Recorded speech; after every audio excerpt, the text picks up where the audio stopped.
It's our 9th class today, I believe, and glad that everyone's here. It's nice to see everybody. And if anyone's listening online, you can go ahead and phone us. If you'd like to send us an email, you may do that at questions@bftbc.org. That's questions@bftbc.org. Or if you'd like, you could send us or give us a phone call here at my cell phone number if you want to, or if you want to call this phone we have here at the table. That phone number is 213-416-1560, and then there's a code at the bottom. You dial in 625-306-636, and that'll be able to get you connected here to the class. We can have an extended conversation, be able to hear what's going on, make some extended comments. Whatever you prefer, please contact us by any of those methods. You might want to lower your camera just a fraction. This camera that's on here now? So I can pick up. Okay, got it. I understand. It's see, the numbers are partly obscured. Yeah, I'll cut it off. I'll try and lower this camera here. Let me switch over here for a moment, then I'll lower this camera. Is that better there? Yeah, that's better. They can read that now. I don't have to see the top. Yeah, I'm an Indian, or not Indian, whatever those people are. Well, you could just slouch too. Yes, I can slouch. I'll slouch down. So let's open with prayer. Father, we want to thank you that thou dost care for us, and we do ask that thou give us encouragement this morning, this afternoon, from our study of the book of Ruth. In Jesus' name, amen. All right, so let's see here. Who wants to? Chilion, what's one thing that you remember from the study of the book of Ruth? One thing you remember, one item you remember from the study of the book of Ruth? One thing? The one thing, yes. Can I read it out of here? Yeah, please read it out there. We stopped at we started at chapter 4, right? Yes, we did. I think that's correct. We did. I'll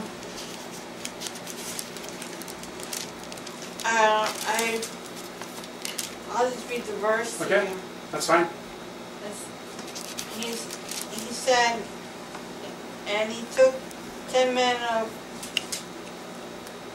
of the elders of the city and said, sit ye down here, and sat down there. I read that. Yes. Okay. And so this was what was needed in order to take care of this transaction, right? Right. They needed to have these 10 men of the city present in order for this special transaction to take place. Yeah. That's correct. Now, Caroline, what's some things that you remember either from any of these 8 classes, or it could be even from outside of the 8 classes? About the barley, on how we had seen some films on the barley and everything like that, how they were doing it and everything like that. Yes, that's correct. That was interesting how we saw a couple of videos. My daughter was in the class a couple of weeks ago. She had some videos that she played for us, short little clips of a couple minutes that showed us how the process of winnowing, the process of harvesting. Now, it wasn't the modern day harvesting; it was the old-fashioned way of harvesting. Now, maybe you weren't here in the last class, but what's one thing you remember from your own personal study from the book of Ruth?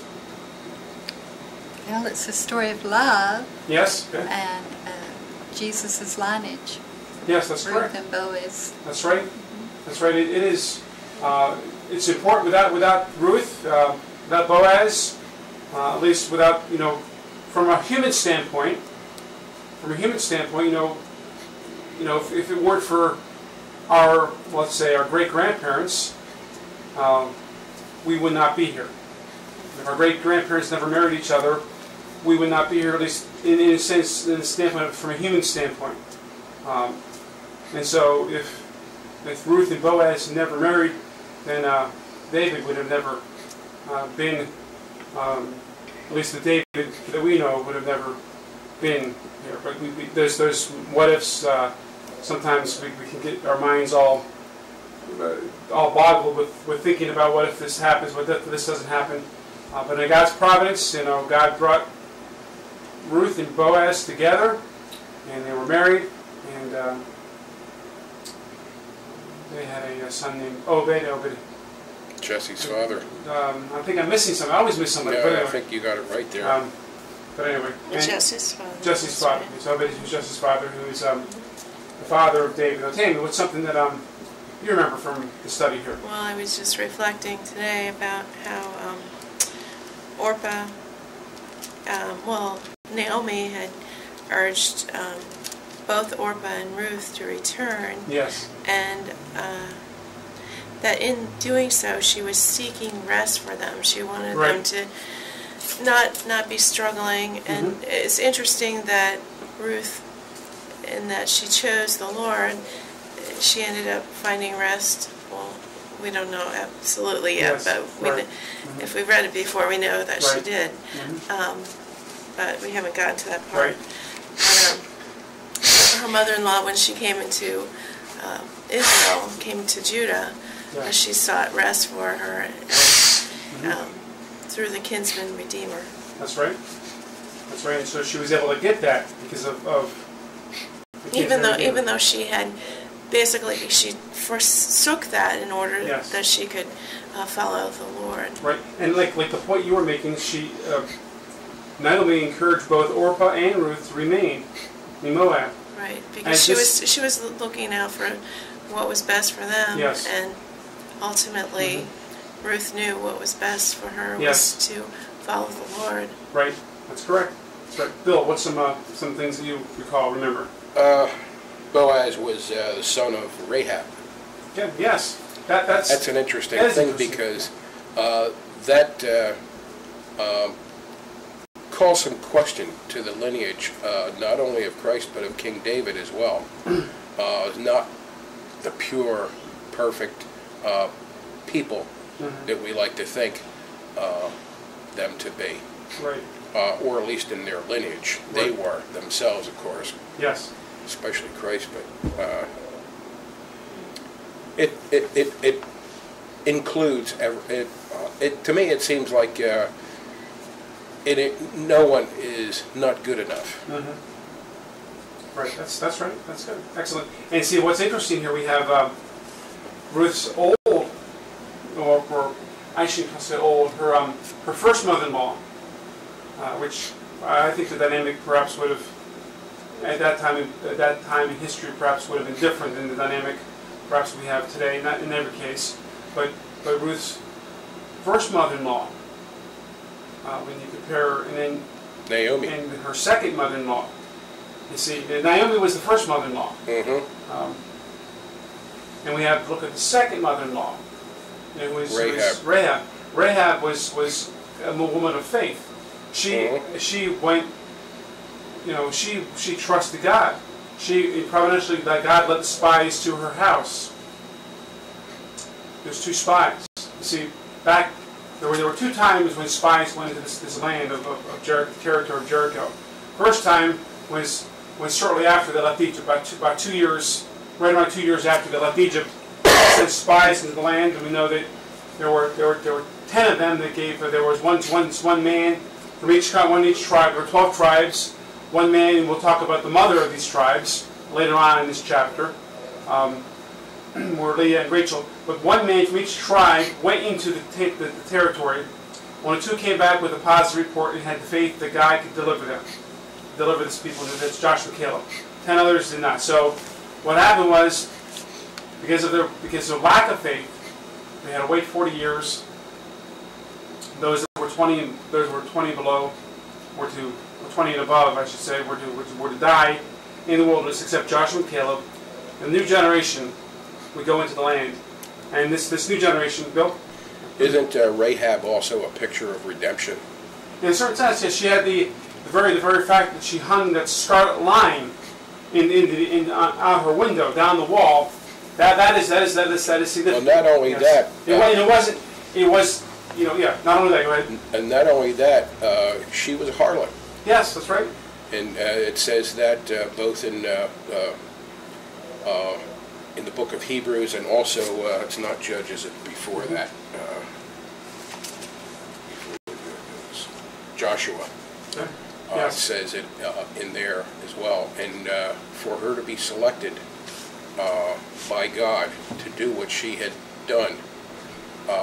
Somehow she must have been called, and she chose to obey God. Yes. That doesn't give us any information about that in the Bible, but it's a clear picture of redemption anyway. Yes, it is. When Rahab, she, yes, she was, she it said, like you said, several places. It talks about Rahab the harlot. Now, just think of that for a moment. We think of, okay, this is the population of the community, of a nation, of a country who are considered somewhat of an outcast, or somewhat have some type of cloud that's hovering over their head. But yet, this woman had faith. And we have people today who are considered, we have, just right now, I could probably produce 20, 25 letters from prisoners from around this country who are in a similar situation as far as they're in prison. They've been convicted of a crime. And there may be one of them or two of them perhaps were convicted wrongly, but nonetheless they've been convicted of a crime. These are bad guys. But yet the Lord, in certain circumstances, has allowed them to hear the gospel and has saved them. Many of them. Some of them are still searching for an answer, but God is working. God could save the wickedest among the world. And here God chose to save this one lady and her household. Everyone that came into her household was delivered and saved because of her faith. She trusts, she had faith. And she's one of 3 women who are mentioned in Hebrews 11. So that's Rahab. And she is the mother-in-law of Ruth. Think of things they could talk about. I mean, they both have different elements of faith. Both Ruth, both Rahab. They have and commitment to certain degrees. Ruth was committed to go with Naomi to back to a country that was not her own country. Think how difficult it would be to immigrate to some foreign country. Now I know it's a neighboring country, but still, it's not your own country. Even going to a different state sometimes is not. It's a very difficult adjustment within this country, the United States. To move a couple states away, move to the Midwest, move to the West, move to the way out to the West Coast, move to the South, move to the North. What's that? Move to the East. Move to the East. Yes, move to the East. This work can be very difficult, especially the Northeast. In certain, there's a certain culture of different parts of this country that are very hard to adjust to. But yet here, Ruth, I was going to put that up on my screen here. Ruth, she left her country. What was the name of her country? Again, Chilion, do you remember? The name of the country that Ruth lived in? I don't remember. Is it in here? It's there. I don't know. It's Chapter 1. Chapter 1. It's in Chapter 1. Chapter 1? Yes, right. It's also listed in chapter 2. Verse 2? Yeah, chapter 2, verse 2. Chapter 2, verse 2? Yeah, and Ruth the Moabitess. Boaz?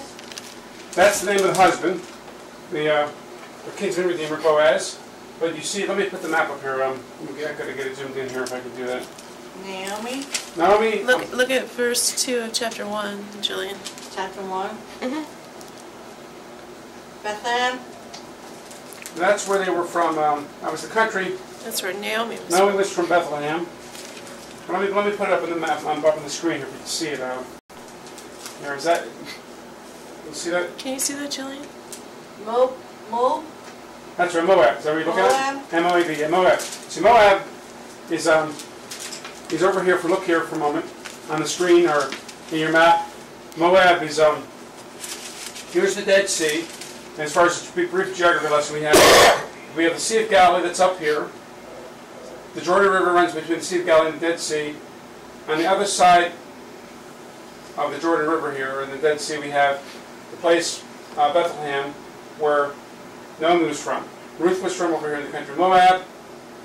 Naomi was from Bethlehem. Naomi, Boaz, she was not from the area. So Ruth the Moabitess woman came to Bethlehem, and of course Bethlehem, remember, that means the house of bread. Was I going to ask you a question, Caroline? I'm sorry. No, okay. I thought I was, but no, please stop. So this is the dynamic of the Book of Ruth, and it goes far greater. It's far greater than, like Naomi was saying. It talks about there's picture here of redemption. There's a picture here of what Christ has done for us. What Christ has done for us. Even going back to the mother-in-law, the new mother-in-law, the second mother-in-law, Rahab. That scarlet thread she hung in the window, down the wall. That's a picture of redemption. So, and she is as we know, she's the great grandmother of David. So let's read the verses here. I think we left off with verse 6 or verse 5 the last time. So, but to pick up a bit of the context, let's just read verses 1 to. We'll start with verse 1, and we'll read around 2 times. So whatever that's going to get us to 12 verses, I guess. Ruth chapter 1. Ruth chapter 4. Chapter 4. Okay. Verse 1. Bill, go ahead and start there. Then went Boaz up to the gate, and sat him down there, and behold, the kinsman of whom Boaz spake came by, unto whom he said, Ho, such a one, turn aside, sit down here. And he turned aside and sat down. And he took 10 men of the elders of the city, and said, Sit ye down here. And they sat down. And he said unto the kinsman, Naomi, that is come again out of the country of Moab, selleth a parcel of land, which was our brother Elimelech's. Yes. And I thought to advertise thee, saying, Buy it before the inhabitants and before the elders of my people. If thou wilt redeem it, redeem it. But if thou wilt not redeem it, then tell me that I may know, for there is none to redeem it beside thee, and I am after thee. And he said, I will redeem it. To Boaz, what day thou buyest the fields of the hand of Naomi, thou must buy it also of Ruth, the Moabitess, the wife of the dead, is to rise up the name of the dead upon his inheritance. And the kinsman said, I cannot redeem it for myself, lest I mar my own inheritance. Redeem it thou my right to thyself, for I cannot redeem it. Now this was the manner in former time in Israel concerning redeeming and concerning changing. To confirm all things, a man plucked off his shoe and gave it to his neighbor, and this was a testimony in Israel. Therefore the kinsman said unto Boaz, Buy it for thee. So he drew off his shoe. And Boaz said unto the elders and unto all the people, Ye are witnesses this day that I have bought all that was Elimelech's and all that was Chilion's and Mahlon's of the hand of Naomi. Moreover, Ruth the Moabites, the wife of Mahlon, have I purchased to be my wife, to raise up the name of the dead upon his inheritance, that the name of the dead be not cut off from among his brethren, and from the gate of his place ye are witness this day. And all the people that were in the gate, and the elders said, We are witness. The Lord make the woman that had come into the house, thy house, like Rachel, and like Leah, which two did build the house of Israel, and do not thou worthily in Ephratah.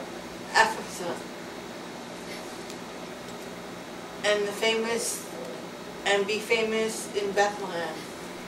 And let thy house be like the house of Pharez, whom Tamar bare unto Judah, of the seed which the Lord shall give thee of this young woman. So go. Oh, don't you? Oh, no, that's fine. We'll stop with Okay. those. Thank you. We're going to just read it through. We'll stop for now, and we'll read some more when we get to the end of this verse 12. Now, what's happening? We read the brief review from the beginning of the chapter, and now we have the situation of somebody saying, you know, who said in verse 6, who said, "I cannot redeem her. I cannot redeem it." Who said that? The kinsman? The kinsman, yes. The kinsman said that, and it's the nearest kinsman. Remember, there's a near kinsman, and there's the nearest kinsman. See, Boaz was a near kinsman, but there was somebody that was closer than he was to the line of Elimelech. Yes, Elimelech. Thank you. And so this is the situation that has to take place. It has to be a legal situation. We have the law of redemption. They're following a certain order, a certain Old Testament procedure that they must follow. Now, who was concerned that they would mar their own inheritance again?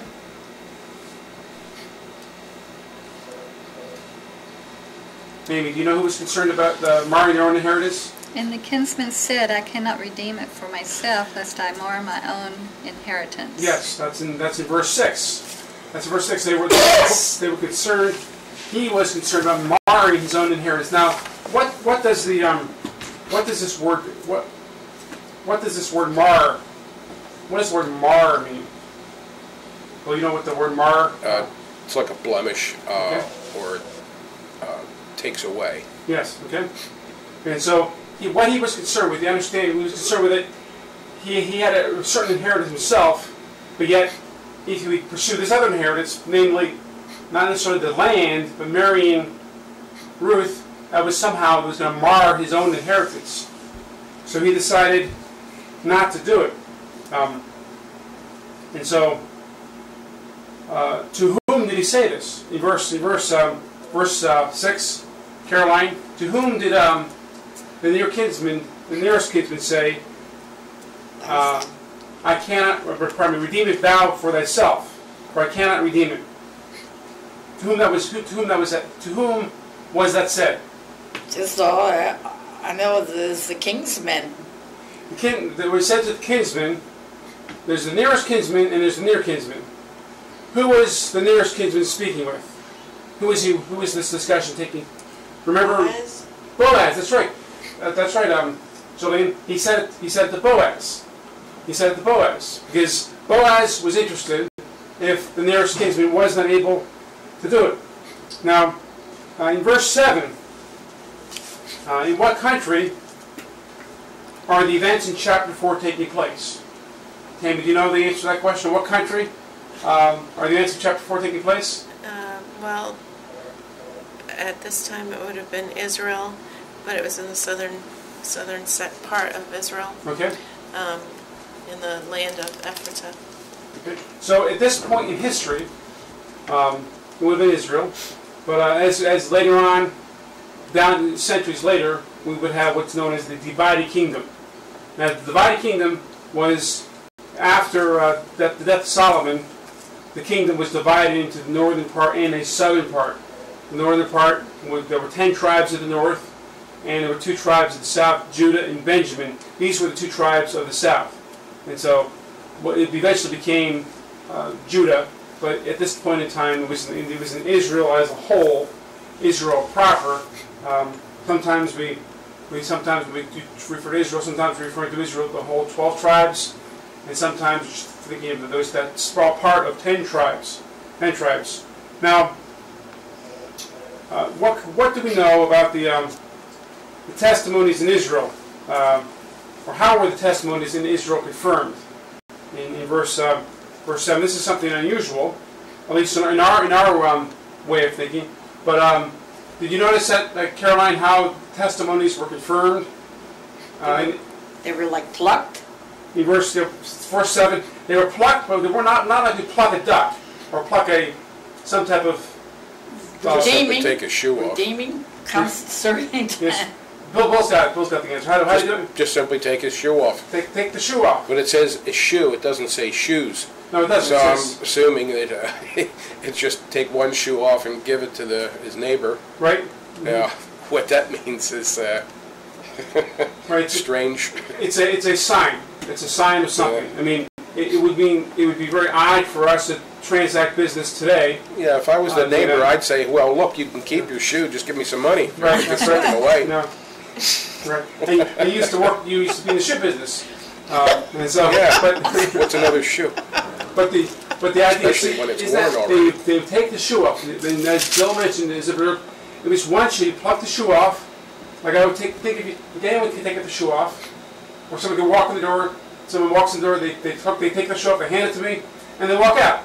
Okay, so I have their shoe. It's not going to do me anything, any value. It's not going to do me anything. Transferring the title. Well, yeah, that's the idea. Exactly. See what Caroline said? That's very good observation. Transferring the title. Like when we sell something, we have this transaction that's taking place. We transfer, and so to acknowledge the point of this transaction, this was not just in the sense of this specific time. This was what happened all the time. And if you remember, they were at the gate of the city where we had, I think, Caroline or Chilion read about the 10. Was it you, Caroline, who mentioned that, or about the 10 elders at the gate? Or did you read about that, Chilion? Well, somebody read about it this morning or this afternoon. Chilion did. Chilion did. That was Chilion's observation about the 10. So there's 10 witnesses there. They're witnessing this transaction of taking at least 10, taking the shoe off, and handing it to the neighbor. Tammy. But wasn't there something more specific to the idea of redeeming? Because in Deuteronomy 25 again. Yes, do you have that passage right? Yes. Go ahead and read it, please. The whole thing? Oh, but just the one about... I just was going to read... I was going to read the last couple of verses here. The last couple of verses. And the elders of the city shall call him and speak unto him, and if he stand to it, and say, I like not to take her, then shall his brother's wife come unto him in the presence of the elders, and loose his shoe from off his foot, and spit in his face, and shall answer and say, so shall it be done unto him that will not build up his brother's house. And his name shall be called in Israel the house of him that hath his shoe loose. So this is a specific kind of a contract. Yes, it is. If you call it a contract. Right. Because it was sort of a, I mean, it carried with it a real negative connotation. Yes, it did. Mm-hmm. I mean, if someone's going to spit in his, in your face, right. Right. Yes, that's true. So, as Tammy was observed from the passage in Deuteronomy, this was at least the like she was saying, the spitting in the face and the shoe off. It was specifically for a specific legal transaction with redeeming. The law of redemption, Tammy. Well, if you think of shoes in that time, I mean, I'm not particularly thinking of that time. I'm thinking later when Christ lived. The shoes were very important because if you didn't have a shoe, you wouldn't be able. I mean, that was the mode of transportation by foot. Mm-hmm. You wouldn't be able to get around very well. Mm-hmm. So it really was a curse. Yes, it was. And we've dropped the shoe custom, but the spitting custom sometimes that continues. I mean, not in a legal sense, but. It's a sign of hatred, it's a sign of disgust, it's a sign of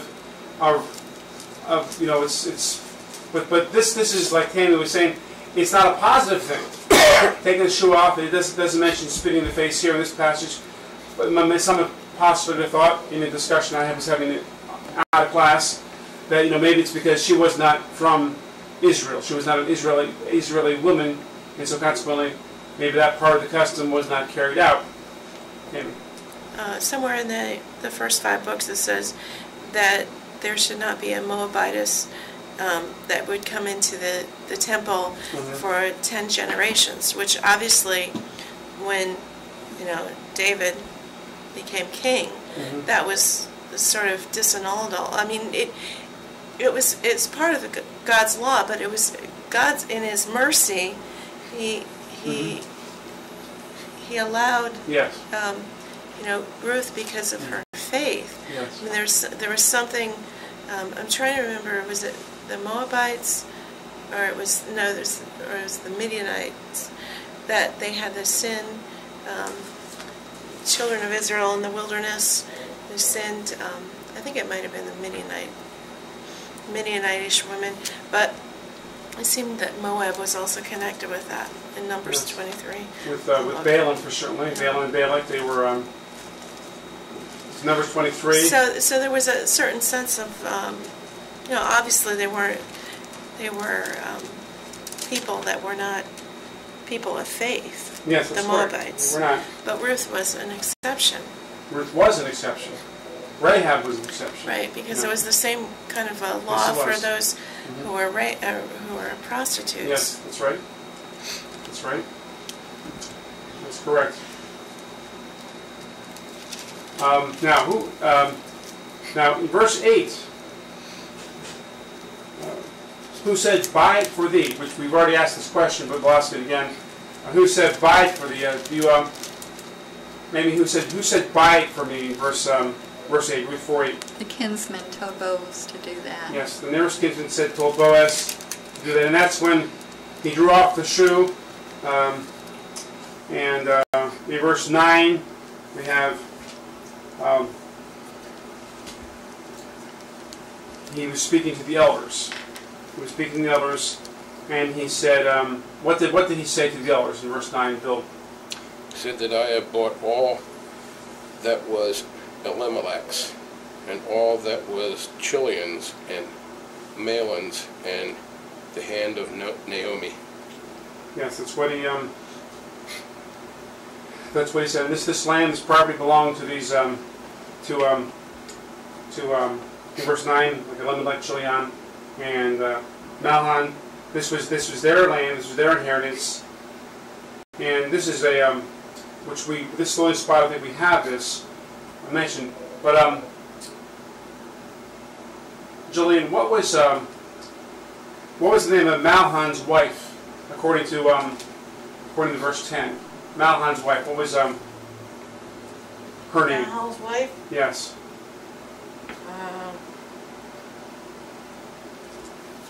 Ruth? Ruth, that's right. Ruth was the name of Mahlon's wife, and as you know, that he died in as we know in the country. Oops, he's not there anymore. I was looking for him on a map. I took it off. He's not there anymore. Died in Moab. They were in Moab. Yes, they died in Moab. Three men died in Moab, and the two women came back. They had 3 women that were in Moab. Two were born there, and Naomi came into the country as an immigrant, and she came back with Ruth, who became an immigrant in a strange country. But this was her husband's name was Mahlon, and we've already asked this question before in a different way. But from what country was Mahlon's wife? What country was his wife from? Do you know, Caroline? Israel? Sorry. No? Sorry. Bill, what's the... Moab. Moab, that's right. He was from the... she was from the country of Moab. That was Ruth. Okay. And Naomi's 2 sons went with Naomi from Bethlehem into Moab, and there her 2 sons found wives. Yes. And Ruth was one of them. Mm-hmm. And then the 2 sons died there. And then Naomi returned to Bethlehem with the daughters, and one daughter went back. That's right. That's right. Orpah remained behind, remained in Moab, and then Ruth went with her mother-in-law. Now, this is we don't think this way in our culture, at least in the United States and in Western culture. But who was in verse 10? Tammy, verse 10. Who was purchased to be his wife? Ruth. Ruth was. She came along with it, and this was the whole point of the kinsman redeemed. The idea of kinsman redemption was that you were supposed to rise up seed for if someone died, a widow, and didn't have any sons, didn't have any children. It was the responsibility of the kinsman redeemer to come and to marry the widow, and the first child would be the heir of the previous husband. What we're not seeming to emphasize much here is the kinsman is the closest kinsman of the husband who died. Yes. Right. It's not Naomi's, no. Necessarily Naomi's closest kinsman. They're closest to one of her sons that Yes. that died. In other words, if a man marries a woman and he dies, and if his brother is single, then he takes on the wife, and it can go from there. Yes. Now the question is asked, why? Do you have a comment, Tammy? The question or? Well, I'm not sure if I remember what it was, but it was related to what Bill was saying. I think I was pondering a few things about, but we haven't really got to it yet. So just go ahead. Okay. Now, this is the why question. Maybe perhaps you can help me with the answer to this. But why was the land and the woman purchased or redeemed? According to verse 10, why? We've touched on this briefly, but why was it? Well, mainly because Boaz loved her, and that's why he redeemed her. That's Okay. why he did what he needed to do to have her be his wife. Yes, in addition to that, it was to raise up seed in the name of Mahlon. That's an additional thing in verse 10. Tammy. Well, it was one of the commandments in, Yes. in the first 5 books that the Lord gave to the children of Israel, that they Yes. were to redeem not only the land, but also Right. any widows Right. that had no children. Mm-hmm. That's right. And the next question I have is, according to verse 11, Caroline, who were the witnesses? The elders? That's right, the elders. And there were people. Verse 9 through 11. There are also other people. It seems like Rachel at and the gate. Leah? Rachel and Leah are not the witnesses, but that's important. I'm glad you brought that up because it's important. They come into they're important people, and later on in this real soon here. The Rachel Leah. Now, as far as Rachel Leah, we know who they are. They are very important women in Israel's history. Now, let's think for a moment. Now, Israel. Who is Israel? Jacob. Jacob, that's right. Jacob is Israel. Now, what do we know about Jacob? Caroline, what do we know about Jacob? Anything? Jillian, you know? I have a reference here in verse 11 for Genesis 35, 1 to 6. If anybody wants to read. 35. That might be about Jacob there. 1 through 6. Well, let's all read it. Let's start with Genesis 35. We'll each read a verse. It might be. Start with but Bill. It might be, Genesis Tamar. 35, verses 1 to 6.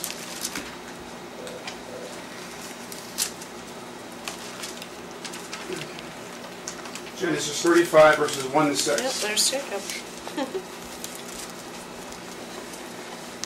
And God said unto Jacob, Arise, go up to Bethel, and dwell there, and make there an altar unto God, that appeared unto thee when thou fleddest from the face of Esau thy brother.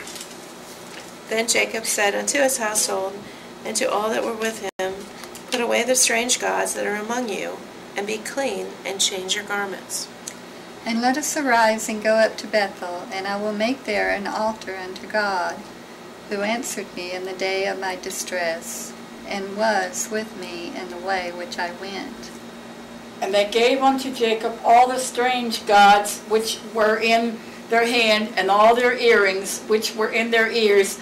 And Jacob hid them under the oak which was by, I can't pronounce it.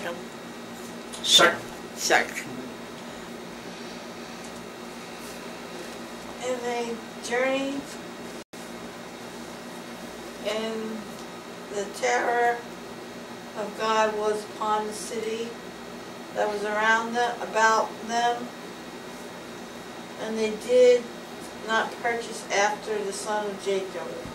So Jacob came to Luz, which is in the land of Canaan, that is Bethel, he and all the people that were with him. So this is the introduction to in this passage here in Genesis 35 about Jacob. Now Jacob, we know prior to this we have Jacob, the conflict Jacob had with his brother. Now, Chilion, you know what the name of Jacob's brother is?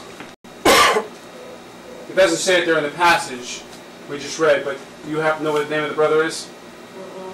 You know, how about you, Mamie? Do you know what the name of his brother is? Esau. Esau. The name of his brother is Esau. And so Esau, you remember this conflict that Esau and Jacob were having? Conflict. Bill, remind me what the conflict was. Well, Jacob, with the help of his mother, went in unto his father Isaac.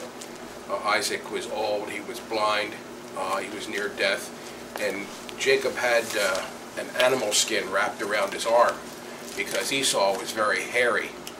And Esau was slightly older than Jacob, so actually Esau was the one who should get the inheritance. Yes. From Isaac. But his mother tricked Jacob into fooling his father so that he would get the blessing. So anyhow, he went in unto Isaac with this animal skin wrapped around his arm. And his father said, well, you sound like Jacob. Let me feel your arm. And you sound like Jacob, but you're hairy like Esau. Anyhow, he gave Jacob the blessing, and then later on, Esau came back and he got a little mad. Yes, he did. And then what happened? What happened next, Tammy? After he got mad, where did Jacob go? He ran to his mother's brothers, which was later, right? Right. I was trying to remember. Oh. It was he in Ur? No, it wasn't that far. He was in Haran. He was in Haran. That's where they had Yes. stopped originally. Yes, that's correct. And then what happened, Amy? What happened next? Well, he saw Rachel at the well and Yes. fell in love with her, but he was deceived. He was given Leah instead. Yes. But they say that Leah is God's chosen mother because Jesus came from Leah's lineage. That's Yes, the that's one right. that Judah. She's the mother of Judah. That's correct. That's right. And so we have here this Caroline and Chilion. So we have the situation. Does that sound familiar to what we described a moment ago about with Jacob, the conflict he had with his brother, and he went to another land, and then he was going to marry Rachel, but his father-in-law Laban deceived him, gave him Leah first, and then he worked for. Then he married Rachel, so he had these two wives, Rachel and Leah. And these two ladies here are mentioned in verse 11. Plus, they each had two handmaids, but the handmaids were kind of representing them when they gave birth to their children in the culture of the time. And so we have here the Bible saying that in the verse, going back to Ruth chapter 4, it talks about the women that build the house of Israel. See, so these women, without Rachel and Leah, we don't have the 12 tribes. Without those, Rachel, Leah, and the two handmaids, the 12 tribes of Israel do not exist. Now, the circumstances that brought them here, we would question whether or not it was, I shouldn't say we question, in God's providence, which we don't understand all the time about God's providence, but God, through circumstances, very difficult circumstances, He allowed and He permitted these events to happen, because He did. The Scripture does say that God, Jacob have they loved, Esau they hated, and God chose. God was directing and working in the life of Jacob, and then He brought Jacob to a land perhaps he wasn't planning on going to, but because of the conflict he had with his brother, he went there. He went to this land, and there he met his cousins, and he married these ladies, and they are the women that built the house of Israel, as it says there in chapter 4 and in verse 11. And it talks about an interesting thing here. about being famous in Bethlehem. The famous in Bethlehem. Now, which woman did they want to be famous in Bethlehem? Do you see that, Caroline, there in verse 11? Leah? Not Leah, but it would be Ruth. Ruth. They wanted Ruth to be famous in Bethlehem, just as famous as Leah and Rachel, because those women certainly had. If we sometimes famous means different things in different contexts, but the idea of being well known, having high esteem, you see, Ruth was this came to pass.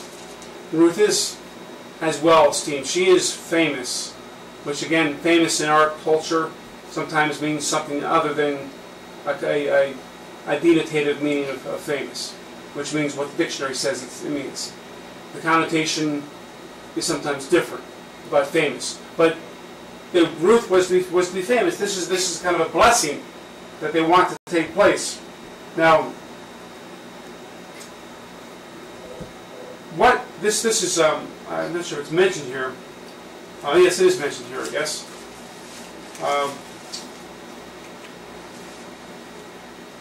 What was the name of Pharez? And this is verse 12. What was the name of Pharez's parents? You know, Tammy? Judah and The online Tamar. meeting is ended, and you'll now be disconnected from the call. Goodbye. Goodbye. I'm sorry, Tammy. The girl in the front interrupted you. So what was the answer to this question? Judah and Tamar. Judah and Tamar. That's right. Judah and Tamar. And this again is another situation where we have an example, very interesting, an example of failure to provide the kinsman redeemer. There was a failure. You had Judah had 3 sons. First son died. Okay. Well, he married Tamar. Yes, the first son married. That's right. First son married Tamar. That's correct. And he was wicked, and he died. And he was wicked and he died. And the second son died as well. He failed to fulfill his obligation. Purposely. Purposely, yes, that's right. Purposely failed. But he made a show of fulfilling it. Yes, that's right. Because he went ahead and married her. Right. But he purposely refused refused to fulfill his obligation. And then the next son, the youngest son, was too young to marry. But Judah, when he was old enough, Judah did not allow him to marry Tamar. And so we have that's a failure to fulfill exactly what's taking place in the book of Ruth. But which is in the same line, actually. yes, that's right. Which is interesting. Mm-hmm. And it says, and interesting enough, it says in verse 12 says, "And let the house be like the house of Pharez, whom Tamar bare to Judah, of the seed which the Lord shall give thee of this young woman." And so again, this follows the messianic line. You know, we have again, it's a messianic line. We have Tamar in the messianic line. We have Rahab in the messianic line. We have Ruth in the messianic line. And but there are Bathsheba. That's right. Bathsheba is in the messianic line. These are the women in the messianic line. And of course, the women were very important, and they were well praised, because see we had the later on, I think I'm not sure if we have come to this yet, but later on we'll see how the praise of the character of Ruth. We'll see how valuable she is, even to her first mother-in-law. She has got 2 mother-in-laws now. I mean, one was the first mother-in-law, now she's got a second mother-in-law. But we see that she's a valuable person. She has value to her. There's value to her. So let me just see here. So what are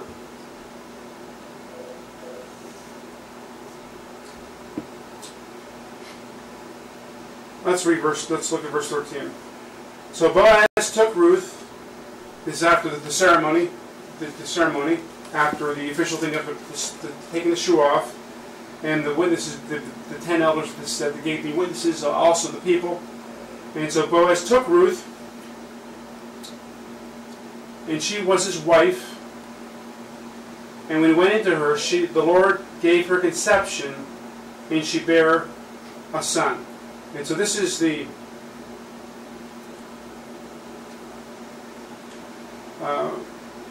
fulfillment. And this was done rather fast. There was no delay in this.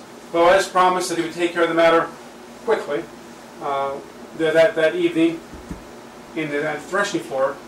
And so the next day, this was taking place. I mean, the conversation that took place before this, that this is something that didn't take the course over the course of years or months or weeks. This was days. You know, it took place over the course of days, these events. And so, just to be, I'm going to make sure I understand what we're talking about here. Caroline, who did Boaz take to be his wife? Ruth? That's correct. That's right. He took Ruth to be his wife. In Chilion, to emphasize what was being said here in verse 13, was Boaz's wife's first child male or female? According to verse 13. She's male. Male, that's right. She bare a son. A son, that's correct. That's a male. So we'll stop here, and for our I guess it would be our 10th class next week, Lord willing. But what are some things we picked up from this class, Jillian, and perhaps from other studies we've had in the book of Ruth? I picked up a lot.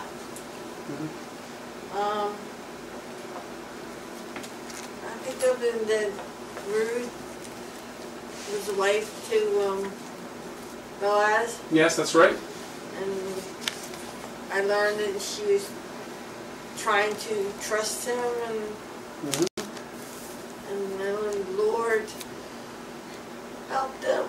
Yes, that's right. That's correct. That's right. Caroline. I'm still on the barley idea. You're still on the barley idea? Yeah. You say the barley idea, that's good. That's fine. You're allowed to say. Well, that fascinated me because the way it was brought out and everything like that. That's why I'm on that still subject. Yes. Yes. I mean, the whole winnowing process is very interesting, and they actually, it was very difficult work. It's difficult work to farm now, but they didn't have modern day machinery then. But they still were able to do it. They were still able to do it. And so maybe what's something that you could I just read the scripture? Yes, please do. Ruth 1:16. And Ruth said, Entreat me not to leave thee, or to return from following after thee. For whither thou goest, I will go, and where thou lodgest, I will lodge. Thy people shall be my people, and thy God, my God. Yes, so that's a very big commitment that Ruth made, leaving behind everything she knew to go into Israel, and being committed to the people of Naomi and the Jehovah, the God of Naomi. Tammy. It's interesting that Naomi, even though she called herself bitter, and she wanted other people to call herself Mara, she must have had a real testimony to her daughter-in-law. Yes. In order for, that, or to her sons, obviously, too, for her to be able to say, I want Ruth to say that I want, your God to be my God.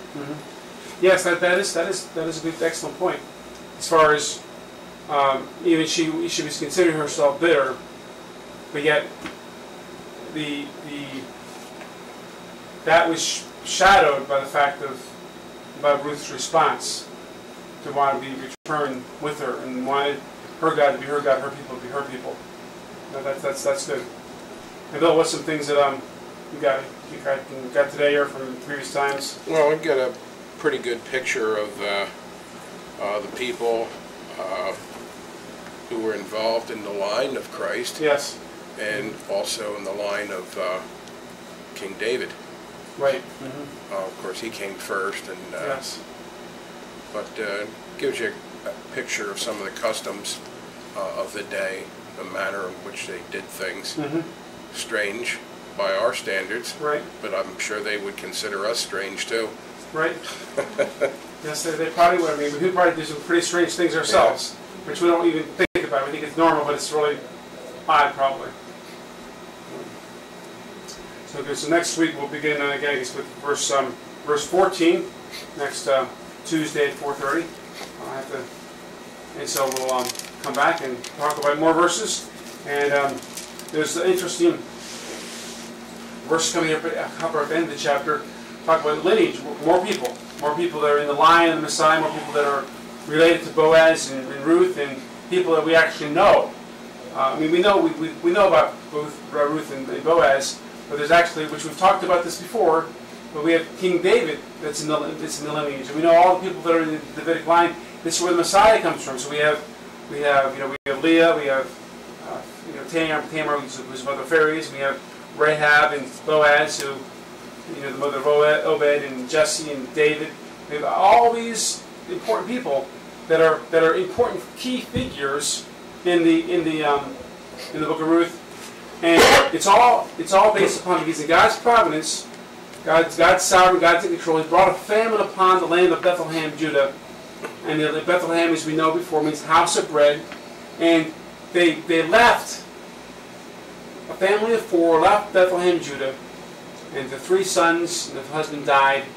Prior to that, the sons married, and we have 2 of them coming back.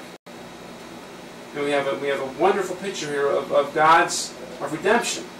How God comes to this earth to redeem us, to die for us,